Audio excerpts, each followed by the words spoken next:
Out on the Let the wild, girls endless go! prairie, the Not a sun chance, beat Ellie. down with the sort of merciless glare that could peel paint off a wagon. Dusty Creek shimmered in the heat, I'd its listen to main the lady street if I were packed you. with wagons, horses, and folks seeking a break from the long summer.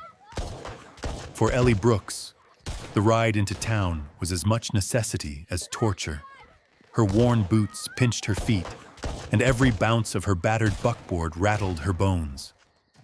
But the ranch needed salt, lamp oil, and whatever supplies she could trade for. And her lonely days out on the land had left her craving the low hum of voices, even if those voices weren't always kind. Ellie pulled up outside the general store and hopped down, tucking a stray strand of sun-bleached hair behind her ear.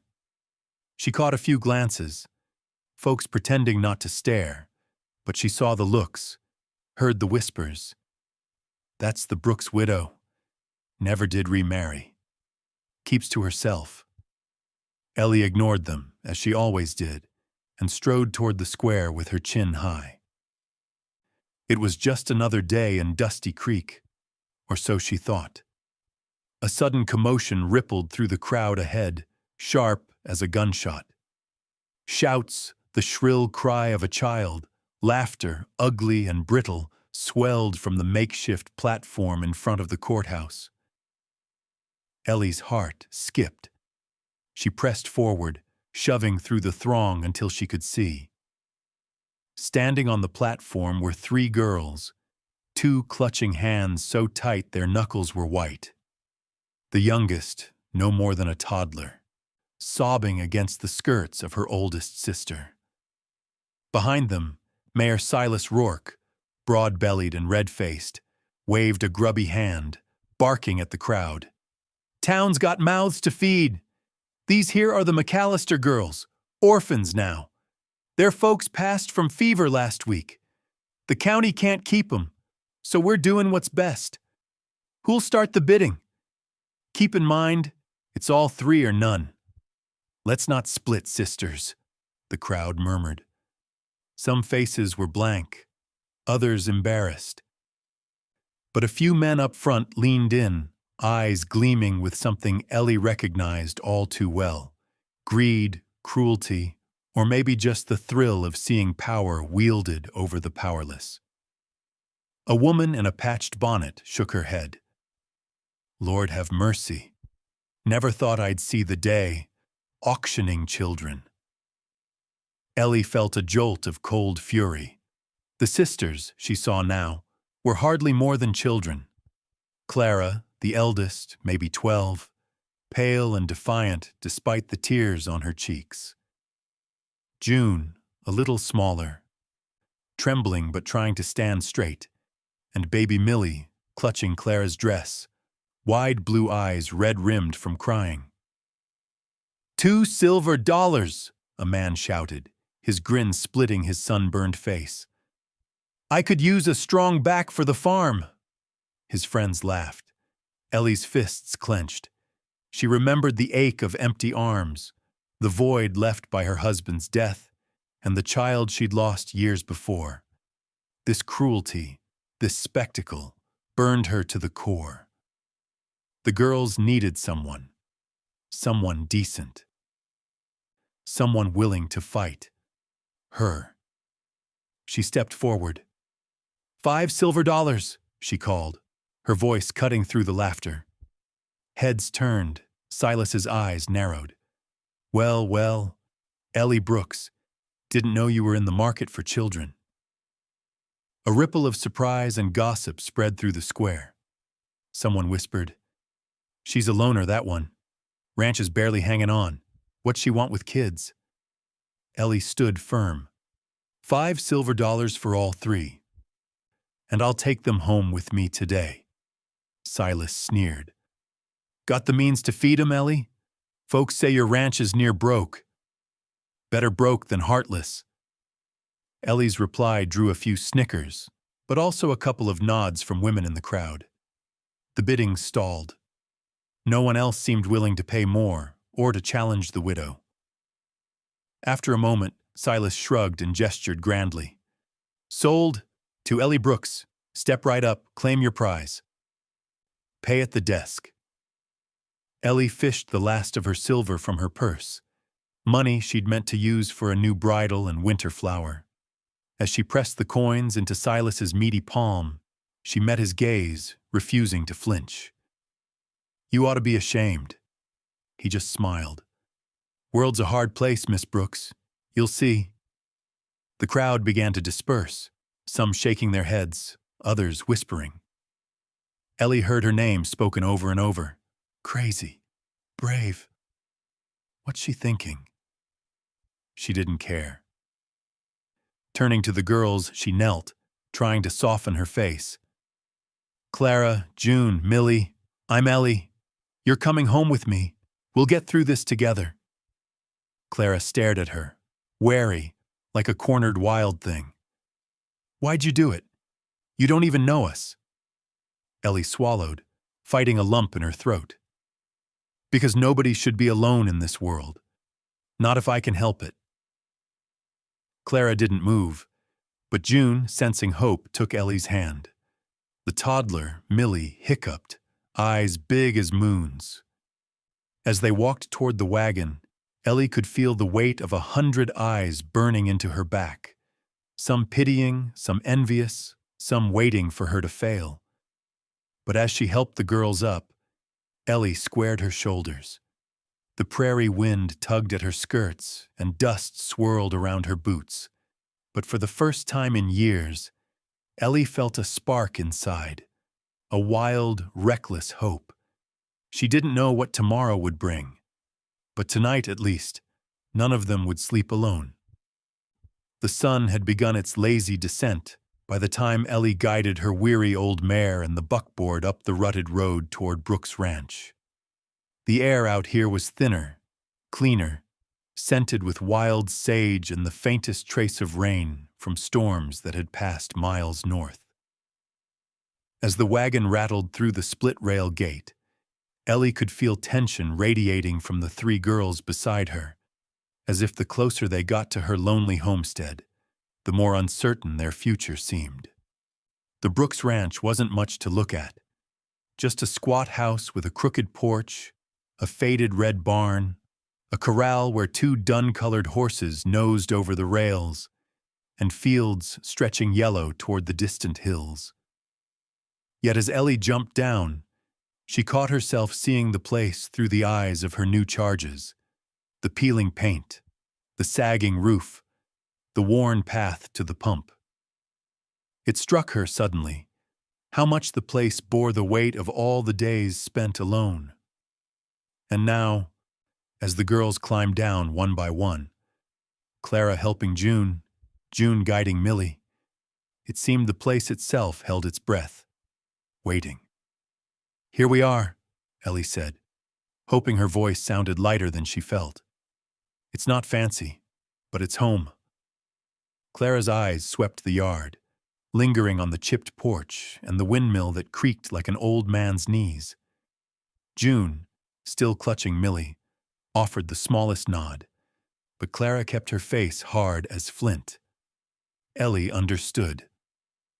She remembered being new to this land herself years ago, the ground as unfamiliar as a stranger's face. Inside, the house was dim and cool. Ellie led them through the narrow kitchen, her boots echoing on the boards, and into the main room where faded calico curtains fluttered in the breeze. She gestured at the hearth, the worn chairs, the battered table. Sit anywhere you like. I'll rustle up something to eat. As Ellie moved about the kitchen, slicing salt pork and potatoes, she tried not to watch the girls out of the corner of her eye. But it was hard to miss how Clara placed herself between June and Millie, her arm a protective barrier, her gaze wary. June clung to Millie, who sucked her thumb and whimpered quietly, her small face streaked with dried tears. Ellie set a pot of beans on to simmer, the smell filling the room. She found herself thinking back to when she was a new bride, bustling in this very kitchen with dreams of family and laughter. before the prairie took so much from her. Those memories stabbed, bittersweet, and Ellie blinked hard.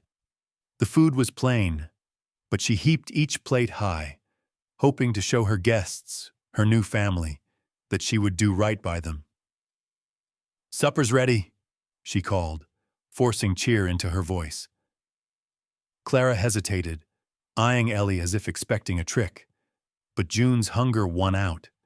She edged forward, reached for a biscuit, then offered it to Millie first. The toddler seized it with both hands, her face suddenly all crumbs and smiles. They ate in silence at first. Only the crackle of the hearth and the scrape of spoons on tin plates broke the quiet. After a few bites, June glanced at Ellie.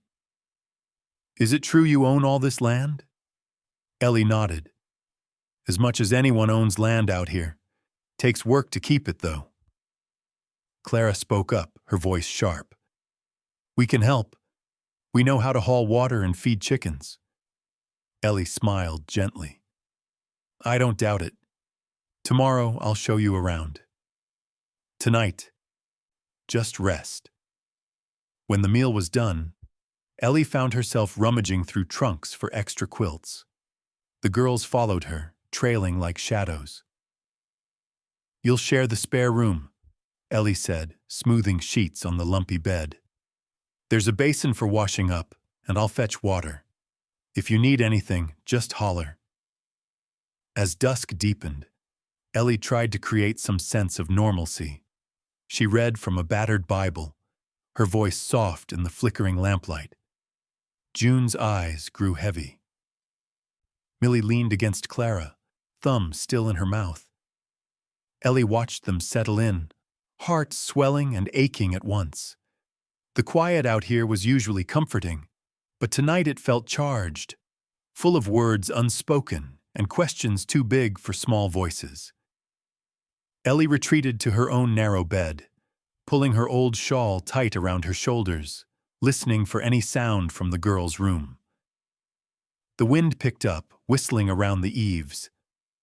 Ellie drifted towards sleep, memories tugging at her. Her husband's laughter, the way he'd talk about filling the house with children. She'd buried that dream, told herself she was content alone. Now, with 3 strangers sleeping just down the hall, everything felt uncertain. Sometime in the middle of the night, Ellie woke to a faint noise, bare feet on floorboards, a soft, uncertain voice. "Mama?" Millie's small shape appeared in the doorway, clutching a ragged blanket. Ellie's breath caught. She knelt, arms outstretched. "Come here, baby. You're safe." Millie climbed onto the bed, curling against Ellie's side, little body trembling. "Mama," she murmured again, then drifted off, warm and trusting. Ellie lay wide awake, staring at the ceiling. The word echoed inside her. Mama. It hurt, and it healed. She stroked Millie's hair, her heart pounding with fear and fierce resolve. No matter what it took, she would fight for these girls. She would never let them be lost, or alone, again. Outside, coyotes yipped far off under the prairie moon. Inside, Ellie Brooks, widow, loner, rancher, held tight to the child beside her and knew that everything had changed. Whatever storms tomorrow might bring, this night at least, she had begun to build a family out of the pieces of her broken heart. Morning on the Brooks ranch broke crisp and golden, sunlight painting the world in long, soft strokes. The prairie, for all its wild beauty, had its own music. The distant lowing of cattle, the wind sighing in the grass, the gentle creak of the barn door. But as Ellie rose before dawn, lighting the stove and putting coffee on, she could sense a tension in the air, something uneasy that had nothing to do with weather. She watched through the kitchen window as Clara led June and little Millie out onto the porch. Clara's face was closed, careful, but June yawned and Millie squinted into the light, both still wearing sleep in their eyes. Ellie felt a pang. How quickly children could shift from heartbreak to hope if given a chance. But she also knew this chance could be fleeting. By the time breakfast was on the table, biscuits and leftover beans, eggs poached hard, Clara was watching Ellie with that wary look again. "What's going to happen to us?" she asked, sudden and sharp. Ellie set down her coffee. "I can't promise life will be easy out here, but I mean what I said. You're safe, as long as I have breath in me." June bit her lip. "Are we really your daughters now?" Ellie's eyes softened. "I hope in time you'll feel that way. It's up to you, honey." They ate quietly, and when breakfast was done, Ellie led the girls outside to show them the routines of ranch life. She handed each a small tin pail and demonstrated how to gather eggs from the henhouse. Millie giggled at the pecking chickens, and for a moment, the ranch seemed less like a place of ghosts and more like the start of something new. After chores, Ellie saddled her old bay mare and set the girls to picking wildflowers by the fence. As she rode out to check the lower pasture, she spotted a neighbor, Hank Willis, leaning on the rails near her barn, watching her with a mixture of curiosity and concern. "Morning, Hank," she called, feigning cheerfulness. He nodded. "Heard you brought home a passel of orphans, Ellie. Folks in town are talking." Ellie braced herself. "Let 'em talk." Hank glanced back at the house, voice dropping. "You know Silas Rourke's not one to let things go. Word is, he's saying you stole those girls. Some folks think you're asking for trouble taking them in." Anger flared, but Ellie kept her voice steady. "The trouble ain't me, Hank. It's this town, letting a man auction off children like cattle." He studied her, gray eyes sad. "Just keep your head down. Some men don't like being shown up, and there's talk of kinfolk back east. Might be looking for those girls." Ellie stiffened. "They're safe with me." He hesitated, then tipped his hat and rode off, leaving Ellie alone with her thoughts. As she rode back, she noticed something odd on her barn door, a scrap of paper flapping in the wind. She pulled it free and read the message, scrawled in rough, angry letters. "They ain't yours. You'll pay if you don't give 'em back." A chill ran through her. She glanced around the empty yard, heart thumping. Was someone watching? Ellie tore the note up and stuffed it in her pocket. She would not let fear drive her from her own land. The rest of the day, Ellie worked alongside the girls. She showed Clara how to mend a broken fence post, letting the girl swing the hammer with awkward determination. June learned to fill the trough and brush the horses, while Millie toddled after them, trying to pet every creature in sight. At first, the girls were hesitant, their movements tentative. But as the sun climbed high, Ellie saw them relax, laughter breaking through the worry on their faces. When noon came, Ellie called them into the shade for water and bread. She smiled as June tried to tell a joke, her delivery shy but eager. Even Clara, suspicious as she was, cracked a smile when Millie sang nonsense words at the top of her lungs. These small victories felt like sunlight breaking through storm clouds, yet the sense of unease lingered.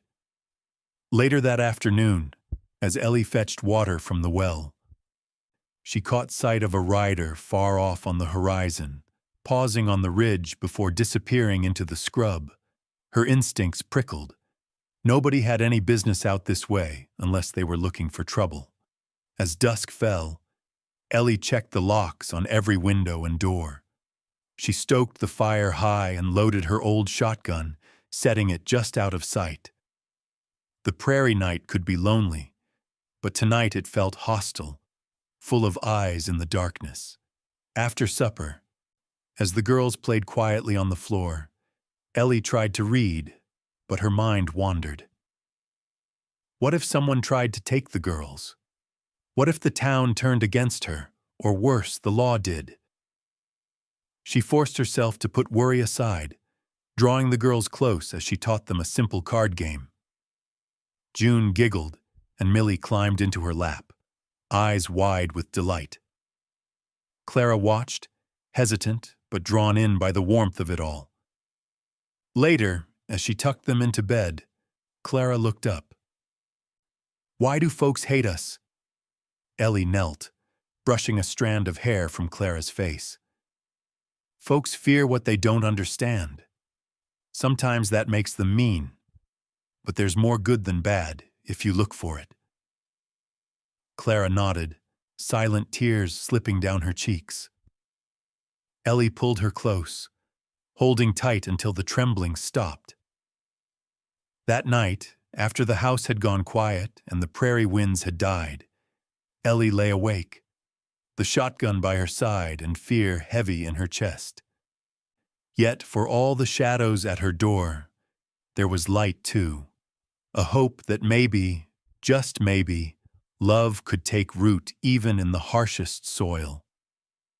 And as the moon rose high, bathing the ranch in silver, Ellie vowed she would do whatever it took to keep her new family safe, no matter what came next. The days rolled by with a restless kind of peace, each one a little brighter as Ellie and the girls found their rhythm.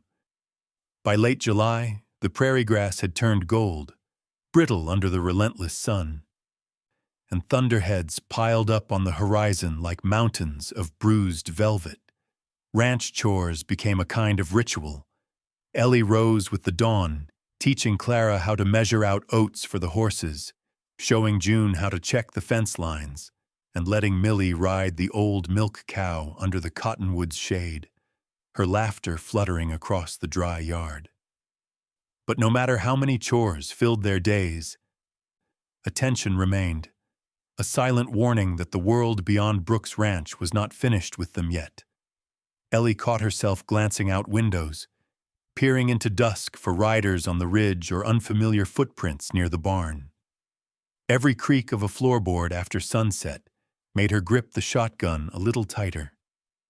It was on one of those heavy, unsettled evenings that the storm finally came. The sky darkened just after supper, wind snapping the clothesline and sending tumbleweeds cartwheeling across the pasture. Ellie pulled the girls inside, shutting the doors and latching the windows, heart pounding at each distant rumble. Lightning lit up the yard in brief white flashes. June pressed close to Ellie, eyes wide. "Is it safe here?" she whispered. Ellie knelt, steadying her with a hand on her shoulder. "It's just thunder, honey. This house has stood through worse." She said it like a promise, though her mind spun with old memories, storms that tore the roof clean off, nights she'd spent huddled alone, praying nothing precious would be swept away. The rain came in sheets, drumming on the tin roof. Millie whimpered, and Clara tried to look brave, her jaw set, but Ellie saw the flicker of fear in her eyes. The lamp sputtered, shadows jumping along the walls. The little family gathered around the hearth, listening to the wind howl and the horses stamping nervously in the barn. Suddenly, June's voice cut through the noise. "There's a light outside, by the barn." Ellie stiffened. She glanced through the kitchen window and, sure enough, saw a small, wavering lantern moving near the stables, its glow bobbing in the storm. Her heart raced. No one had any business out there at this hour, and especially not in weather like this. "Clara, watch your sisters," she ordered, grabbing her raincoat and the old Colt revolver she kept under the counter. The wind slammed the door behind her as Ellie stepped into the storm. Rain slapped her face, blinding her, and the world shrank to a blur of shadows and sudden violent light. She crossed the yard, boots sinking in the mud, breath coming in sharp bursts. Her mind spun with questions. Who would risk this storm? Was it someone from town? Or the kinfolk Hank had warned her about? And were they armed? The barn loomed up ahead, its doors rattling in the gale. Ellie crept along the wall, every muscle tense. She could see the lantern on the ground, flickering beside a crumpled shape sprawled in the mud. She aimed the Colt and shouted, "You move an inch and I'll drop you." A groan answered her, ragged and desperate. Ellie drew closer, rain streaming off her hat brim. The figure, male, maybe in his 30s, wore a battered duster and a blood-soaked shirt. His face was pale under the lantern light, eyes squinting up at her. "Please help, for I bleed out." Ellie hesitated, instincts warring inside her. This could be a trap, or it could be a man on the edge of dying. She squatted down, keeping her gun trained on him. "Who are you? What are you doing here?" "Name's Cal Morgan," his voice cracked. "Used to ride with Joe McAllister, the girls' pay. I got jumped out on the old trail, left for dead. But I had to warn you." "Warn me about what?" He coughed, blood flecking his lips. "They're coming. The girl's uncle. Wants them for himself. Claims their father left him a small fortune, and he don't care who he hurts to get it." Thunder boomed so loud the barn shuddered. Ellie's head spun. She had no reason to trust this stranger, but something in his eyes, the desperation, the fear, rang true. She holstered her gun and knelt beside him, tearing strips from her apron to staunch the bleeding in his side. "You're gonna bleed all over my barn?" she grumbled, but her hands were gentle. "Can you stand?" He nodded weakly. Ellie half dragged, half carried him inside, propping him against a hay bale. The horses nickered uneasily at the scent of blood, but Ellie worked quickly, cleaning the wound and binding it as best she could. Back at the house, the girls stared as Ellie eased Cal through the door. "Who is he?" Clara demanded, stepping protectively in front of June and Millie. "A friend," Ellie said, though she wasn't sure it was true. "He knew your father. He's hurt, but he brought a warning." Cal's gaze found Clara, weary but clear. "You got a brave family, kid, but bad men are coming. Your uncle's hired guns. They'll do anything to get their hands on you and what's yours." Clara's face crumpled. June started to cry, and Millie clung to Ellie's leg. Ellie pressed them close, drawing strength from their trust. "We're not running," she said, her voice hard as flint. "Not tonight. Tomorrow we'll decide what to do. But no one will tear us apart if I can help it." The storm raged on, wind and thunder rattling the little house. But inside, Ellie watched over her wounded guest and her new family.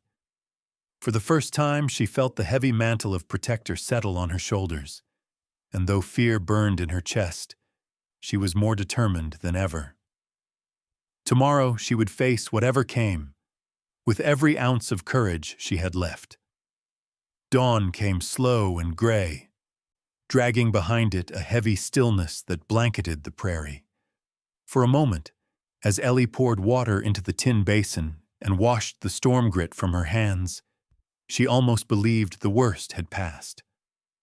But the unease from the night before, Cal's warning, the wounded man in her barn, the shadow of the girl's uncle, settled deeper into her bones.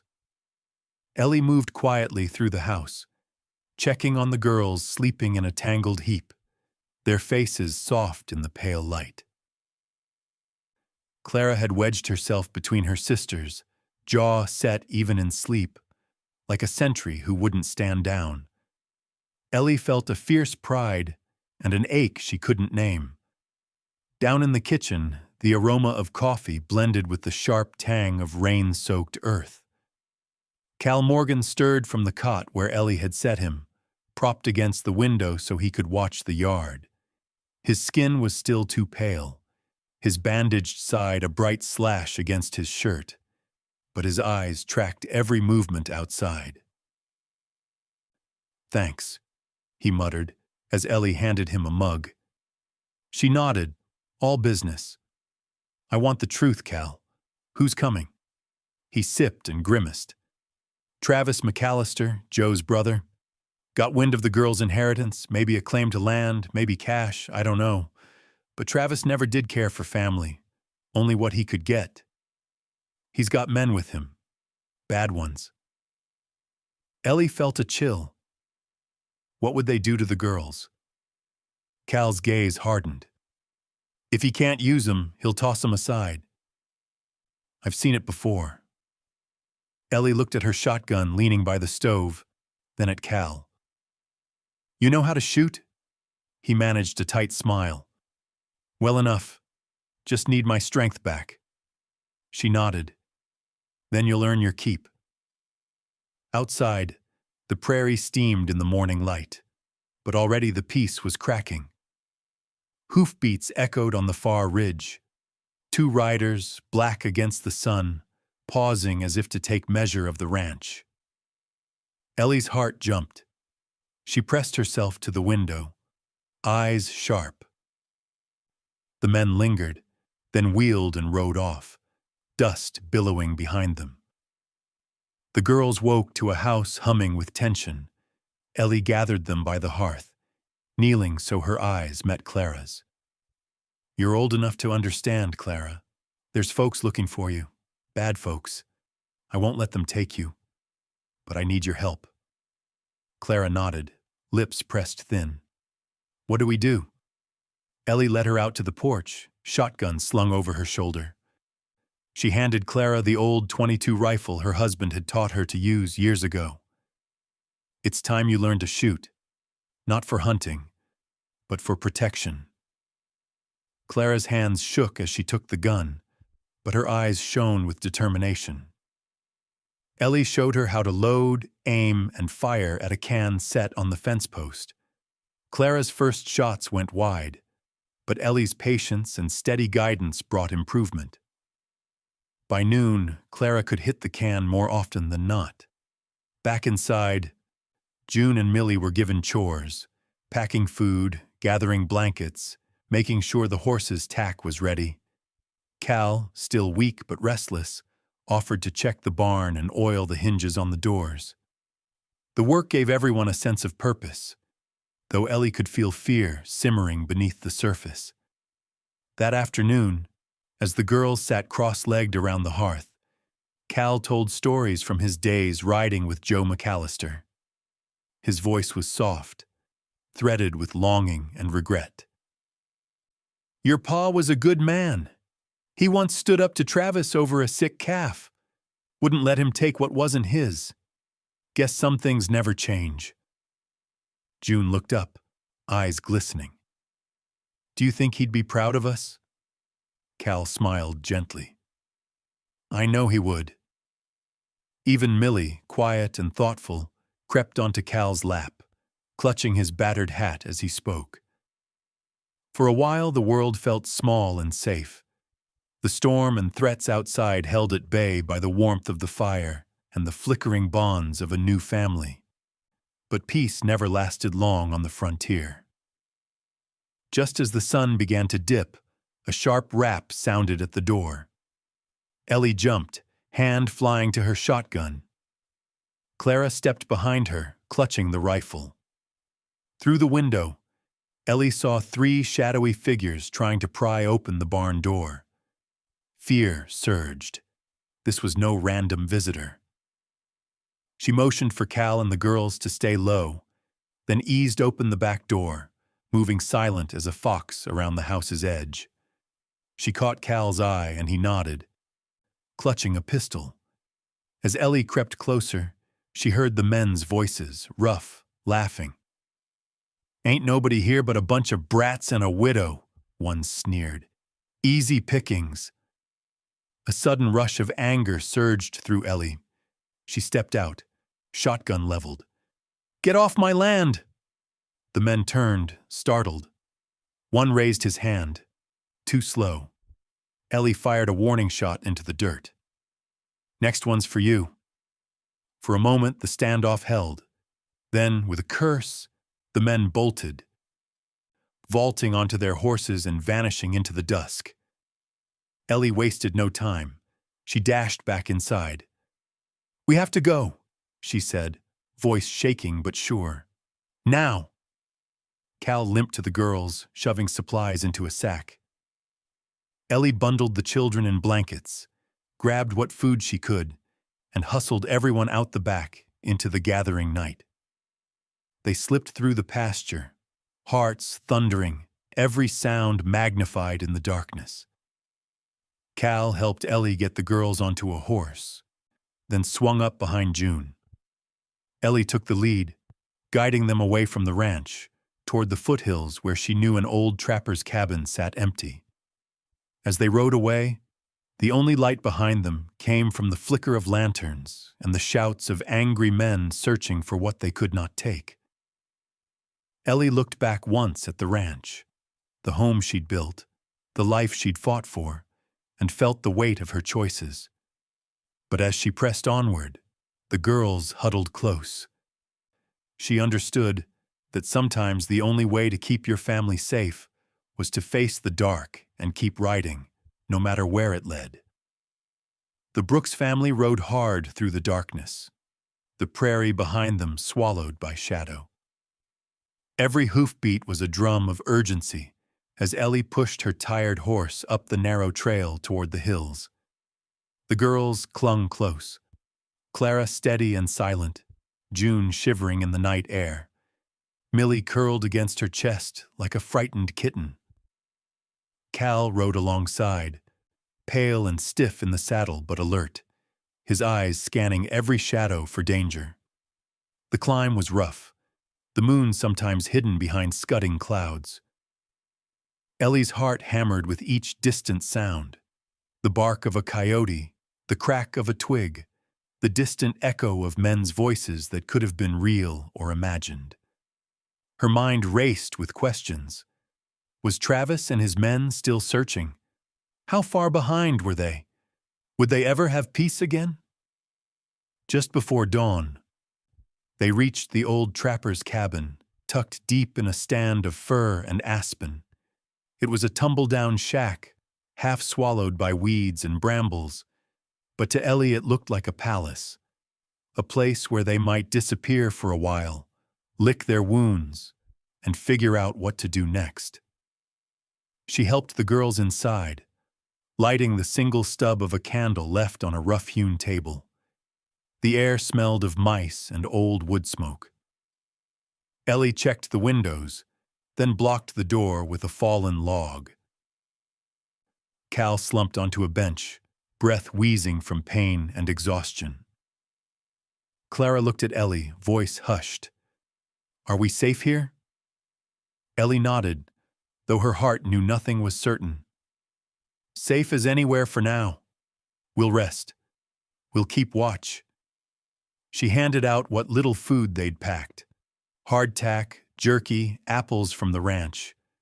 The girls ate quietly, huddled together on a pile of old quilts. Ellie poured a cup of water for Cal, who sipped and leaned back, his face drawn but grateful. Morning crept in slowly, gold and gray through the dirty glass. For a few precious hours, the only sound was the wind in the trees and Millie's quiet breathing as she slept, curled in June's arms. Ellie kept watch at the window, shotgun across her lap, mind churning with fear and hope in equal measure. By midday, it was clear that something was wrong with June.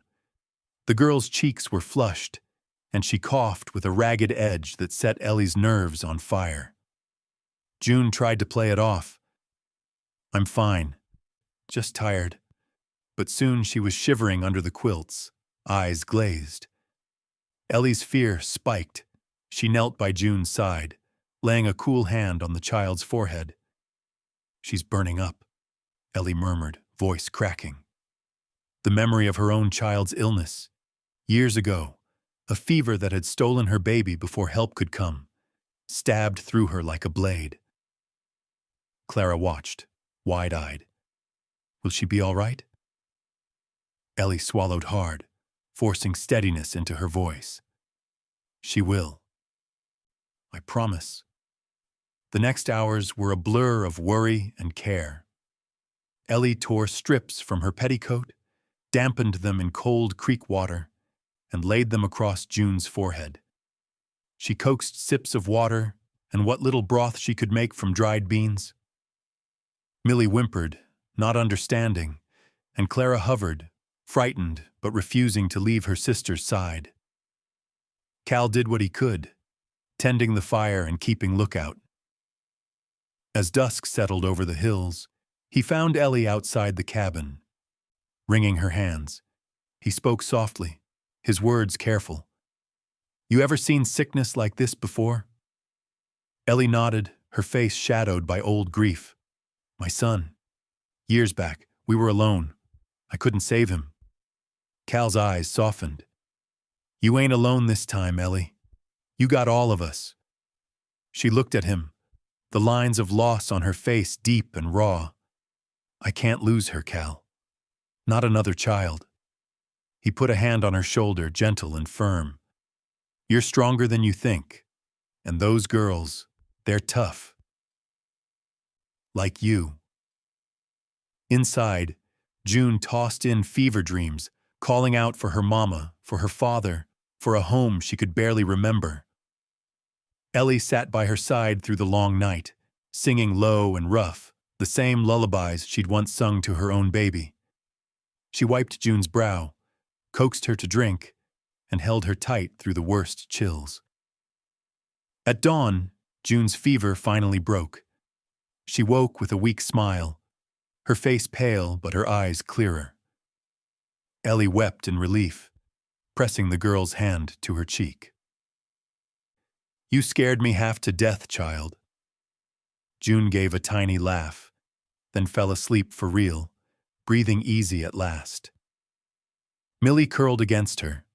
Clara wrapped both sisters in her arms, and for a moment, all the pain and fear melted away. With June out of danger, the family began to settle into their new routine.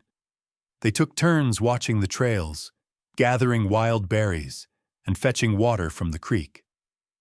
Cal's strength returned slowly, his wound healing under Ellie's watchful care.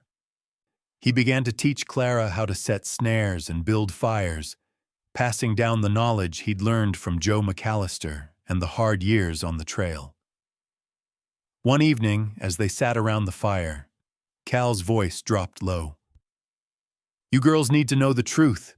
Your uncle's after you, not just for who you are, but for what your pa left behind. It ain't right, but men like him, they don't stop until they get what they want. Clara squared her jaw. He'll have to get through all of us first. Ellie felt a surge of pride and worry in equal measure. She looked at the circle of faces around her, the girls, Cal, even herself, and saw not just survivors, but a family forged in fear, hope, and grit. The cabin in the mountains was far from home, and trouble still stalked them. But under those endless western stars, with firelight dancing on their faces, Ellie Brooks believed for the first time that together they could face anything that came their way. The mountains had always seemed vast and eternal, a place where danger faded into mist and memories. But as the days wore on in the old trapper's cabin, the sense of safety Ellie had fought for grew fragile as glass. There was no telling how close Travis and his men might be, only that they would not give up easily. Ellie kept her rifle close. Cal took turns watching the trails, and the girls, though growing more at ease, still jumped at every snap of a branch.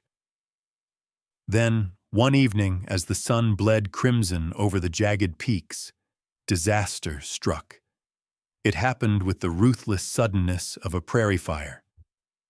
Clara and June were picking wild raspberries near the stream, while Ellie and Cal hauled water from the creek. The girls' laughter drifted through the brush, until it was cut off by the sound of rough voices and a harsh shout. Ellie froze, heart pounding. She dropped her pail and tore up the hill, Cal limping behind. When they reached the clearing, a cold emptiness greeted them. The berry basket was overturned. Tiny footprints and the deep gouges of heavy boots marked the mud. Millie, miraculously hidden by a fallen log, burst into panicked sobs, her eyes wide with terror. "Clara! June!" Ellie screamed, her voice echoing through the pines. But there was no answer, only the distant thunder of horses riding off toward the valley. Panic clawed at Ellie's chest, but she forced herself to focus. Cal staggered over, face pale, sweat shining on his brow. "It's them," he said grimly. "Travis's men. They'll be taking the girls somewhere they can hole up. My guess is Silver Creek Cave." Ellie's mind raced. Silver Creek was a winding canyon 2 miles east, its mouth hidden by scrub and rock. The cave there was old and deep, used by outlaws and wolves alike. With darkness falling, they would have to move fast. She grabbed her rifle, slung a satchel over her shoulder, and checked the revolver at her hip. Cal, still weak but determined, strapped on his pistol and loaded fresh rounds with shaking hands. Ellie pressed Millie to her chest. "You stay with Cal. You hide no matter what. I'll get your sisters back. I promise." But Cal shook his head. "We go together. I know the trails better than anyone, and the girls'll need both of us." With Millie in tow, the small group made their way through the twilight, skirting game trails and listening for voices. As they neared the mouth of Silver Creek, Ellie's nerves buzzed. She crouched, peering through the brush. A flicker of lantern light shone from the cave's entrance, shadows moving inside. The distant sound of Clara's voice, muffled but defiant, made Ellie's heart twist. She pulled Cal close, whispering, "You circle around. Come at 'em from the back if you can. I'll draw their attention at the front." Cal nodded, face drawn but resolute. "Be careful, Ellie. These men, Travis especially, he's got no mercy." Ellie gave Millie a fierce hug, pressing her into Cal's arms. "Don't make a sound unless you have to. I'll come back with your sisters." Then, moving with every ounce of stealth the prairie had taught her, Ellie crept toward the cave. She could hear the men inside, their laughter cruel, their talk about dividing up what's left of the inheritance. Clara and June's voices, Clara demanding they be let go. June weeping softly, cut through the cold stone. Ellie took a deep breath, then stepped into the mouth of the cave, rifle raised. "Let the girls go," she called, her voice steady as iron. 4 men turned at once, surprise flashing to anger. Travis McAllister, a thick-set man with a mean mouth and snake-cold eyes, sneered at her. "Well, if it isn't the Brooks widow. Thought you'd mind your own business." Ellie's eyes flicked to the girls. Clara stood tall, blood on her lip but unbowed. June clung to her, eyes wild with terror. "You want the girls? Come and get 'em," Travis taunted, stepping closer, hand on his revolver. Ellie's heart hammered, but she held her ground. "You lay a finger on them, and I'll see you hang." A tense silence, broken only by the drip of water in the cave and the labored breathing of the men. One of Travis's hired guns edged toward Ellie, gun drawn. She fired a warning shot, the bullet sparking off rock and sending the man stumbling back. "Drop your weapons!" Ellie shouted, cocking the rifle. At that moment, Cal appeared at the back entrance, pistol drawn. "I'd listen to the lady if I were you." The outlaws hesitated, surprised by Cal's sudden appearance. For a split second, the balance shifted.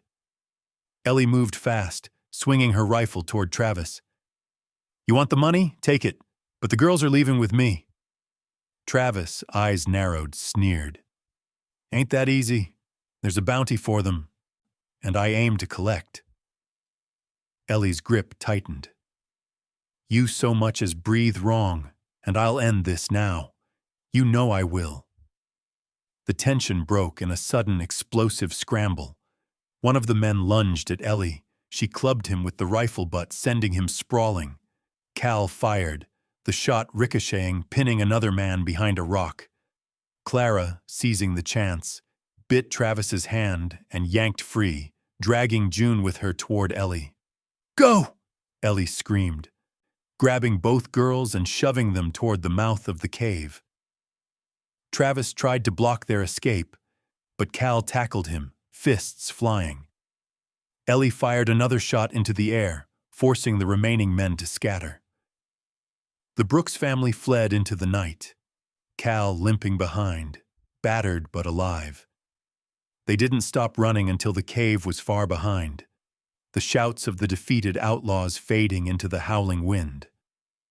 At last, under a silver moon, Ellie gathered the girls close. Clara and June sobbed with relief, clutching her tight. Cal slumped beside them, bloody but grinning. Ellie held her new family in her arms, her chest heaving with terror and triumph. Against all odds, they had survived. But Ellie knew, deep down, that the fight for her family was not yet over. The prairie was wide, and justice was still a long ride away. But for this night, they were safe and together. The moon still hung over the prairie as Ellie, Cal, and the three girls made their way back toward Dusty Creek, the weight of exhaustion settling deep in their bones. The sunrise bathed the land in a fragile gold, and every step felt heavier than the last. The wounds from Silver Creek Cave, cuts and bruises, both seen and unseen, marked them all, but it was the ache of uncertainty that pressed hardest on Ellie's chest. As they approached the town, the sight of Dusty Creek's weathered buildings felt surreal. The main street was quiet, save for a few curious eyes peering from behind curtains. Word had traveled fast, as it always did in small towns. By the time Ellie guided the girls into the sheriff's office, the benches outside were filling with townsfolk eager for spectacle, gossip, or maybe even a taste of justice. Sheriff Carter, a burly man with a salt and pepper beard, stood as they entered. "Heard you had yourself a run-in out by Silver Creek, Ellie," he said, voice measured. "And that Travis McAllister's been stirring trouble again." Ellie set her jaw, refusing to let the fatigue show. "Travis and his men tried to kidnap the girls. We fought them off. Cal can testify." Cal, still limping from his wounds, gave a curt nod. "Every word she says is true, Sheriff. I saw it with my own eyes." The sheriff studied them, then nodded. "Well, you best get yourselves cleaned up. There'll be a hearing at noon in front of Judge Weaver. The uncle's already in town, making his case." Ellie felt a flicker of dread. Travis had always been good at twisting words, using charm and money to grease the wheels of power. The girls clung to Ellie's sides, their eyes wary. Clara looked up, her voice fierce despite the tremor. "You'll stay with us, right, Ellie?" Ellie bent down, pulling all three close. "I'm not letting anyone take you away. Not now, not ever." Noon came quick. The small courtroom above the general store filled with townsfolk, their faces eager for drama. Judge Weaver, a tall man with tired eyes and a reputation for fairness, called the room to order. Travis McAllister stood in his Sunday best, wounds bandaged, his lawyer at his side. "My honor, I come for my nieces," Travis began, his voice honeyed and righteous. "Their pa left them in my care, and this woman," he nodded to Ellie dismissive, "took them from me by force. I only want what's best for family. Ellie's blood boiled at the lie, but she held her tongue as the judge motioned for her to speak. "Your Honor," she said, her voice steady, "Travis tried to sell these girls, to split them up for profit. I bought them from that town auction to keep them together. He found us, threatened us, and sent men to take them by force. If it weren't for Cal and the girls' own bravery, we might not be here today." A murmur ran through the crowd. Sheriff Carter stepped forward. "I've known Ellie Brooks near 15 years. She's never been anything but honest and tough as rawhide. If she says Travis did those things, I'd stake my badge on it." Travis's lawyer pressed his case, producing a tattered document that supposedly named Travis as the girl's legal guardian. Judge Weaver examined it, his brow furrowed. "This document's witnessed only by Silas Rourke," he noted, "a man who's fled town on charges of fraud." Cal took the stand next, his voice hoarse but clear. "I rode with Joe McAllister. Joe never trusted his brother Travis. Before he died, he told me if anything happened, the girls should stay far from him. He wanted them raised by someone good, someone kind. That's Ellie Brooks." As Cal spoke, Clara and June squeezed Ellie's hands. Millie dozed against her shoulder, finally safe enough to sleep. The judge leaned forward, his voice gentle. "Girls, do you want to say anything?" Clara straightened, meeting the judge's eyes without fear. "We want to stay with Ellie. She's our family now. She kept us together. She fought for us when no one else would." June nodded, tears spilling down her cheeks. "We love her. Please let us stay." For a long moment, the room was silent except for the creak of wooden benches and the wind rattling the windows. Judge Weaver sat back, looking out over the gathered crowd. "It's not often a case like this comes before me. A matter of law, yes, but more than that, a matter of heart." He set the tattered paper aside. "It's clear to me who's truly acting out of love and who out of self-interest. I grant legal guardianship of Clara, June, and Millie McAllister to Ellie Brooks, effective immediately." Relief swept through Ellie like a wave. The girls threw their arms around her, laughter and tears mingling as the courtroom erupted in a clatter of applause and protest. Travis lurched to his feet, but the sheriff was already at his side. "I think it's time you moved along, Travis. This town's had enough of your kind." Outside, townsfolk crowded around Ellie, some still whispering but others openly offering congratulations. Women pressed her hands, men tipped their hats, and children peered at the newly forged family with wide-eyed wonder. A voice called out, soft and sincere. "Thank you, Ellie. You did what none of us had the courage to do." Ellie, overwhelmed by the day's trials and triumphs, simply nodded. For the first time since her husband died, she felt she truly belonged, not just to a ranch, but to a family and a community. The girls were hers now, not by blood, but by choice and by love. As the sun dipped low and painted Dusty Creek in pink and gold, Ellie led her daughters home. The road was still long, the future uncertain, but she walked taller than ever before, her family beside her, and the weight of loneliness finally lifted. Years spun forward on the Brooks Ranch, seasons turning like the wheel of a wagon. Ellie's small homestead grew vibrant with laughter, clattering boots, and the everyday miracles of a life rebuilt. The three girls became her own in every sense. Clara took to riding as naturally as breathing. June learned to mend fence and bake bread, and Millie, still small, still wild at heart, could outclimb any boy in Dusty Creek. As the ranch flourished, so did Ellie. She fixed the roof, painted the barn, and slowly opened her heart to neighbors who'd once kept their distance. The Brooks place became a stopping point for travelers and a safe haven for those who needed a hand. It was a busy, happy time, but underneath it all, Ellie knew life had a way of throwing up dust from the past when you least expected it.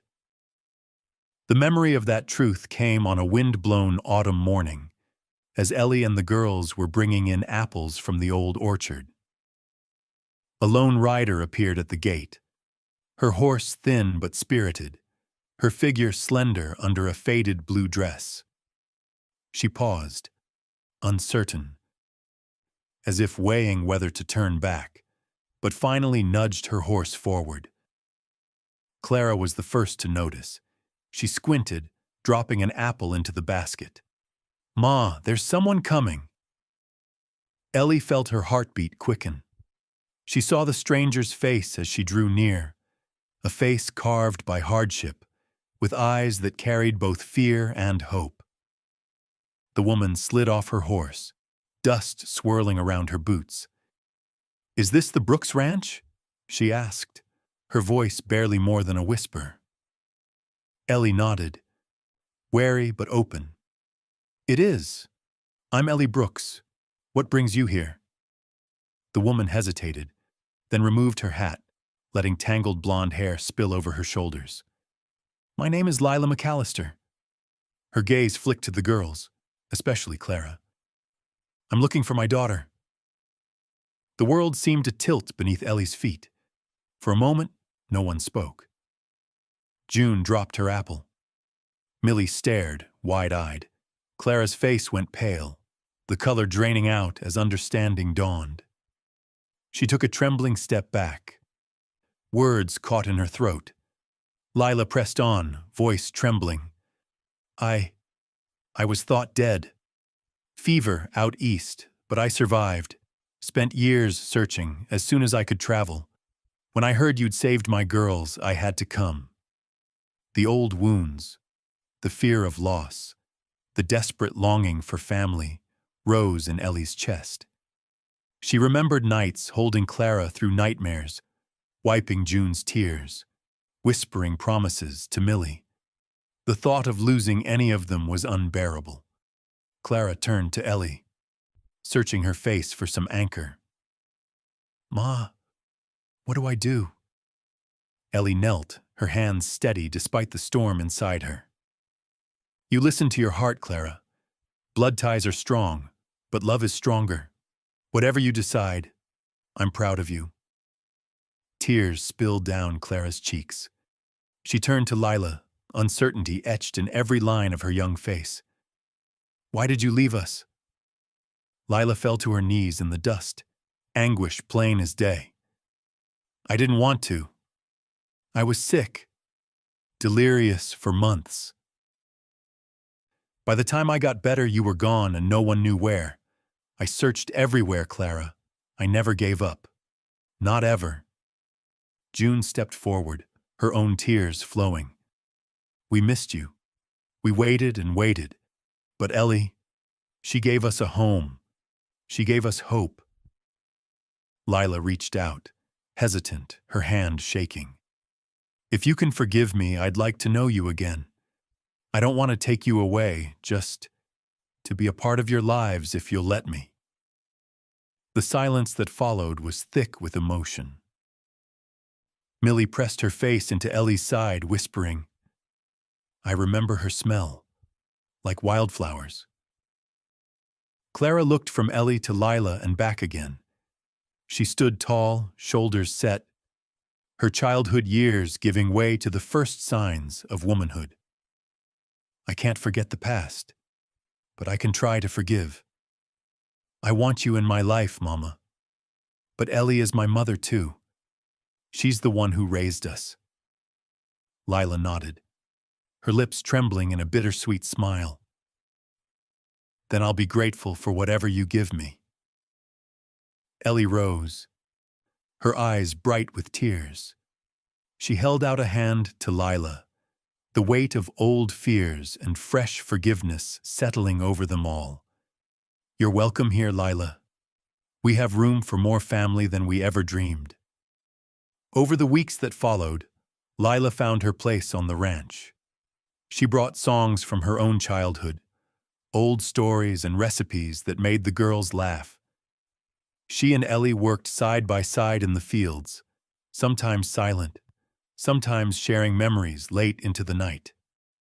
There were awkward moments, hurts that couldn't be wiped away with a smile, but slowly the wounds began to heal. Clara struggled the most, torn between two worlds. One evening, as the stars came out and the prairie wind sighed through the grass, she sat on the porch between Ellie and Lila. "I've got two mothers now," she said softly. "Maybe that just means I'm twice as lucky." Ellie wrapped an arm around her shoulders, pride and pain mingling in her heart. "You're exactly where you belong, Clara." The Brooks Ranch, once a lonely outpost in the wild, became a place of reunion and forgiveness, a living testament to the power of chosen family. As autumn faded into winter, and the fires burned warm against the dark, Ellie looked around at her crowded kitchen, her full table, and knew that love, broken, mended, and shared, had made them whole. Years drifted by like tumbleweeds across the open land, marking time with the gentle rhythm of prairie seasons. Under Ellie's steadfast care, the Brooks Ranch thrived. Fields lush in summer, golden in autumn, peaceful and white in winter, bursting with wildflowers each spring. The little house that once echoed with loneliness was now filled with laughter, footsteps, and the music of lives interwoven. Word spread far and wide about the widow who'd saved 3 orphaned girls and built a home for anyone in need.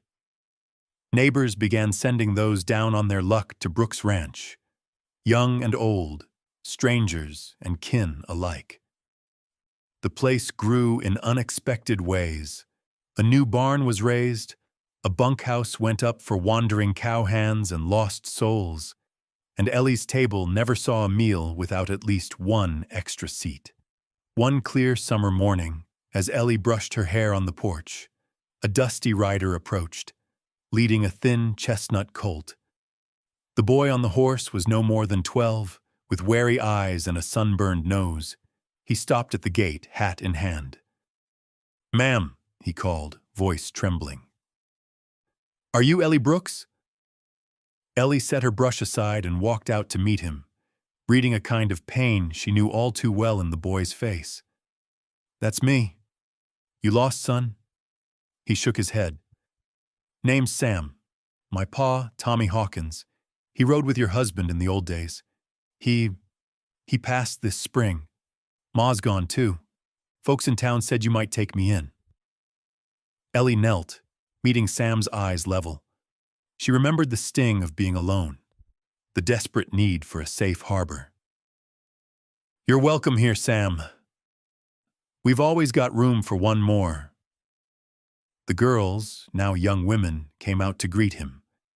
Clara showed him where to bed down in the bunkhouse. June offered him fresh cornbread, and Millie took him by the hand, dragging him into a game with the younger children who now filled the yard. The ranch had become more than home.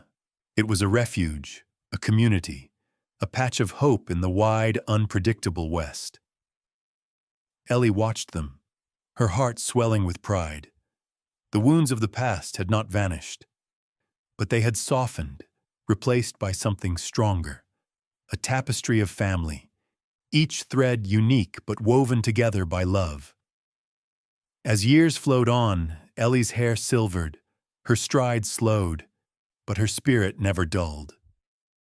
She became a legend in those parts, the mother of the wild frontier, a name spoken with warmth and respect in every town from Dusty Creek to the mountain pass. Travelers and neighbors alike would bring news, ask advice, or just stop in for a night under her roof. Some stayed for weeks, others for years. Each left a mark, each found a lesson, and all carried a piece of Ellie's fierce, open-hearted kindness with them.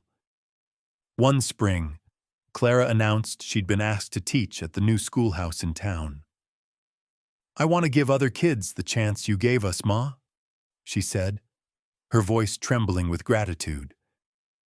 June, always gentle but strong, decided to train as a nurse with a circuit-riding doctor, tending to ranches for miles around.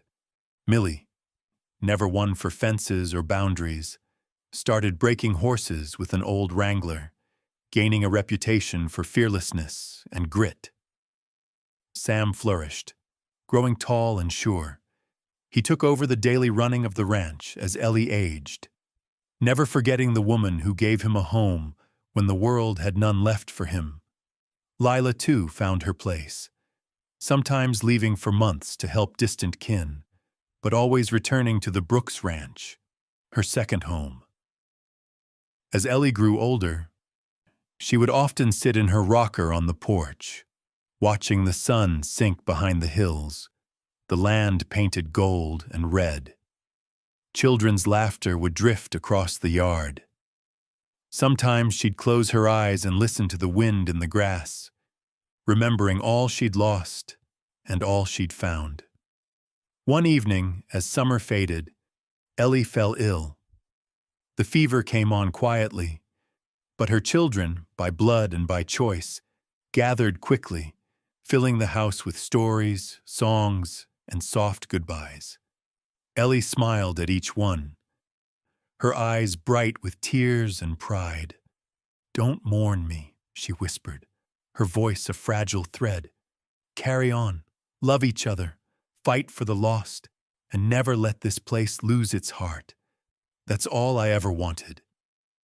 When the end came, it was gentle, a final breath beneath the prairie stars, surrounded by the family she had built.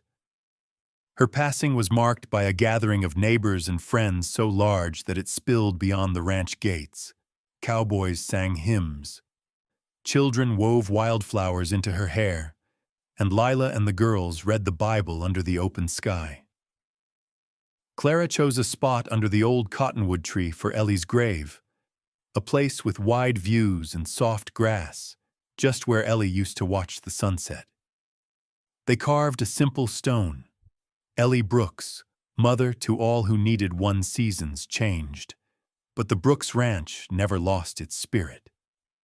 Under Sam's steady hand and the girls' watchful eyes, it remained a place of welcome, a beacon for those cast adrift by life's storms. And so, Ellie's legacy lived on, not in riches or land, but in the laughter of children, the warmth of a fire, and the unbreakable bonds of family found and chosen. On quiet nights, folks would still tell stories of the widow who made a home for the lost, and how love, stubborn, wild, and wide as the prairie, could change the world. Ellie Brooks's journey shows us that family isn't just about blood. It's about love, sacrifice, and the courage to do what's right. Through hardship, danger, and heartbreak, Ellie built a home where lost souls found hope and healing. Her kindness changed not just the lives of 3 orphaned girls, but an entire community. No matter how broken your past, your love and courage can build a brighter future, for yourself and for others in need. If you enjoyed this story, don't forget to like, subscribe, and follow our channel for more tales of hope and heroism on the American frontier. Share this story with someone who believes in the power of second chances